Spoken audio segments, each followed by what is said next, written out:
Hello guys, आज हम लोग सीधा चलते हैं रेंटल बुकिंग उठाने के लिए। 2 घंटा का जो रेंटल था। हम लोग पहुंचते हैं पाइकपाड़ा में। थोड़ा देखते हैं हम लोग कि सिग्नल है, तो सिग्नल हम लोग जब क्रॉस करते हैं तो उसका चिड़िया मोड़ पहुंचते हैं। चिड़िया मोड़ में भी देखते हैं रेड सिग्नल मिल गया हम लोगों को, तो यहाँ पे खड़ा होना पड़ता है। फिर वहाँ से हम लोग डायरेक्ट पहुँचते हैं सिटी मोड़। और सिटी मोड़ में ही हमारा पैसेंजर था, जो सामने वाला बिल्डिंग है, वहाँ से हम लोग को पैसेंजर को उठाना था।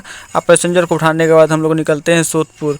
और सोदपुर निकलते समय यहाँ से सिग्नल जब खुलता है तो हम लोग निकलते हैं। तो ये देखिए कितना ऑटो सब बाइक निकलता है, पब्लिक भी इसी में पार करता है। हम लोग का सिग्नल खुला देता है। तो हम लोग निकलने के बाद आस्ते आस्ते जब आगे बढ़ते हैं तो हम लोग पहुँचते हैं बनहुगली।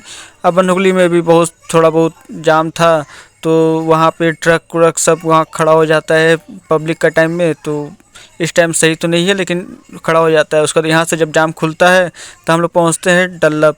और डल्लभ को पार करने के बाद हम लोग पहुँच जाते हैं सोदपुर।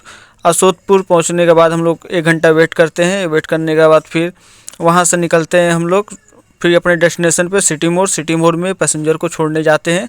और छोड़ने के बाद वहाँ से फिर हमको सेकंड भाड़ा मिल जाता है, जो कि लेक टाउन के लिए रहता है। तो वहाँ से लेक टाउन छोड़ने के बाद पैसेंजर को हम अपने घर की तरफ चल देते हैं। Thank you so much guys, फिर मिलेंगे कल।